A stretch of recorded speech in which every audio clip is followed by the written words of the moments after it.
Hello friends, welcome to Intellective Tech.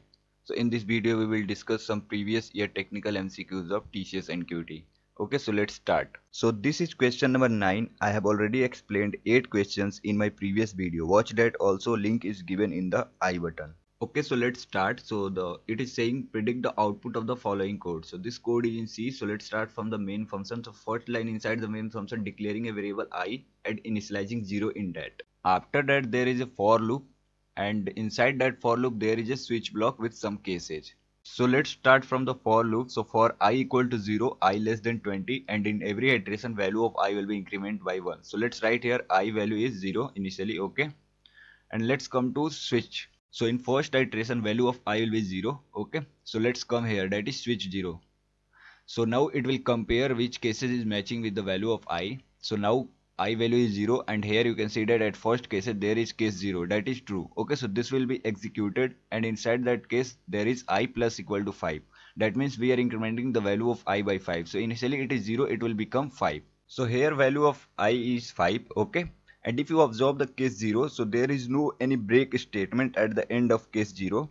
So program will execute all consecutive case statement until it's find next break statement or till the end of case block. So there is no any break statement in case 0. So case 1 will be executed, and inside that there is a statement that is I plus equal to 2. So initially value of I is 5. Now it will become 7. Okay.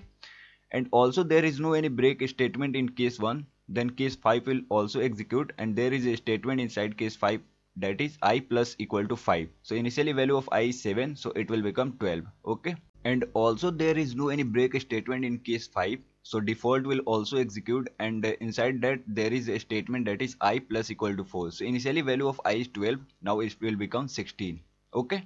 And then there is a break statement, and we will exit from this switch block. Okay. After exiting from switch block, here it is printing value of I. So value of I is 16. So let's write here 16. Okay.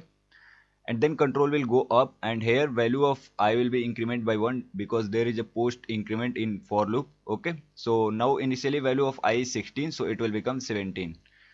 Now this statement will check 17 less than 20, condition is true. Again we will go inside the for loop. Okay, now value of I is 17, that is switch 17. So inside that it will check case number 17, but inside this switch block there is no any case number 17. If there is no any matching, then default will execute, and inside that default there is a statement I plus equal to 4. So initially value of I is 17, so it will increment by 4, so it will become 21. And then this break statement will execute, and it will exit from this switch block, and here it is again printing value of I, that is 21 initially. So let's write here 21, and then control will go up, and then value of I will be incremented by 1. So initially it is 21, it will become 22. Now it will compare again 22 less than 20. Then now condition is false, and we will exit from this for loop. So it is asking what is the output, that is predict the output. So here you can see that 16 space 21. So option number C will be correct. Now let's come to next question. Here it is also saying predict the output of the following code, and code is in the C. Okay, so let's start from the first line. So here it is declaring a variable that is A, B and C, and initializing 10 in A, initializing 20 in B, and initializing 5 in C. Here is a variable D also without any initialization. Okay, now come to next statement, that is D equal to A less than B less than C. Okay, so how this statement will execute, let's see. So this statement will execute from left to right. So it will look like this. First of all, A less than B will be executed, then less than C. So what is the value of A? So value of A is 10. So let's write here 10 less than 20. Value of B is 20. Okay, and then less than C, that is 5. Value of C is 5 here, you can see that. So A less than B, condition A less than B, that is condition is true, 10 less than 20. So what is true? So true means 1 in C. Okay, so it will give you 1, and then less than 5. Now 1 less than 5, it is also true. So true means 1. Okay, so it will give you 1. Now this 1 will store in D. Okay, after that it is printing the value of D. So what will be the value of D? Value of D is 1. Okay, so option number B will be correct. Okay. Now come to next question. Here it is also saying predict the output of the following code, and which is in C. Okay, so let's start from the first line. So there is a variable float A and initializing 1.1 in that, and there is a variable double B and initializing 1.1 in that, and there is a if condition. If A double equal to B, then print equal, else print not equal. Come to this line. So here it is saying if a double equal to b, so value of a is 1.1 and value of b is 1.1. So most of you will think that this will give you true, but that is not the case here. Here a is of type float and b is of type double, which is two different data type. And if you will compare a double equal to b, so this will give you false. Okay, so you will come to else block and here it will print not equal. Even if you will compare a double equal to 1.1, then this will also give you false because it 1.1 will be treated as double and a is of type float, so this will also give you false.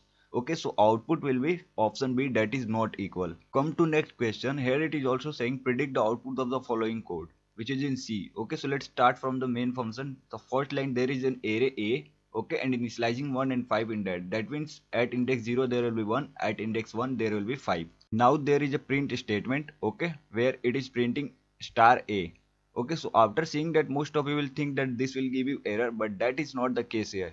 Here A is base address, so by doing this it will print the value of A of 0. Okay, first element, that is 1, so it will print 1 and there is a comma. Okay, so let's write here 1 comma, and after that there is another statement. Here it is saying value at A plus plus, so this will increment the value of first element by 1. So initially it is 1 comma 5, now it will become 2 comma 5. Okay, and after that it is again printing value at A. Okay, so it will print first element again, so now first element is 2. Okay, so it will print 2. So let's write here 2. Okay, so it is asking predict the output, so output will be 1 comma 2. Okay, so option number C will be correct. Come to next question. Here it is also saying predict the output of the following code, which is in C. Okay, so let's start from the main function, and for first line there is an array A. Okay, and initializing 1 2 3 in that. That means at index 0 there will be 1, at index 1 there will be 2, at index 2 there will be 3. After that there is a print statement where it is printing 2 and in subscript there is A. So most of you will think this is error. This is also not a error. By doing this it will print value of A of 2. Okay, so what is the value of A of 2? Value of A of 2 is 3. Okay, so it will print 3. So option will be A will be correct. So let's come to next question. Here it is also saying predict the output of the following code, which is in C. Okay, so let's start from the main function. So at first line inside the main function, declaring a variable I and initializing 0 in that, and there is another variable that is n, and after that it is creating an array of size 10 and initializing 8 elements in that. So array A will look like that. Okay, at index 0 there will be 1, at index 1 there will be 2, and so on. So here size is 10 and value initialized, which is 8. Okay, total value is 8. So in array 8 elements will be assigned starting from 0. Okay, and last two cells values will be 0 because size is 10 and initializing only 8 elements. So that is why last two cells values will be 0 here. Okay. Now see the next statement where it is adding some array values and I and assigning that sum in n, and then after that it is printing the value of n. So let's see how this statement will execute. So this statement will execute from left to right. Okay, so let's see what will be the value of n. We will write here, and initially here you can see that value of I is 0. So let's write here I equal to 0. So let's start from the left to right. So here you can see that first one, A of plus plus I, which is pre-increment. So first value of I will be increment. So initially it is 0, so it will become 1. Okay, and after that A of 1 value will be taken. So what is value of A of 1? So here you can see that A of 1 is 2. So let's write here 2, then plus, and then next is I plus plus, which is post increment. Okay, so first value of I will be taken. So initially value of I is 1. So let's write here 1. And then value of I will increment by 1, so it will become 2. Okay, after that there is A of I plus plus, which is post increment. So first of all A of I value will be taken, then value of I will be increment by 1. So what is value of I? So initially value of I is 2, so A of 2 will be taken. So what is value of A of 2? Here you can see that, which is 3. So let's write here 3. Okay, and then value of I will be increment by 1, so now it will become 3. Okay, and after that plus A of I. So A of I, that means A of 3, because I value is 3 now. So A of 3 is 4 here. You can see that. Okay, so let's write here 4. So after adding these values, so you will get 10, which will assign in n. After that it is printing the value of n. Okay, so it is asking predict the output. So output will be option B, that is 10. So that is enough for today. We will see some more questions in upcoming days. Till stay tuned and subscribe Intellective Tech. Thanks for your time. See you in the next video.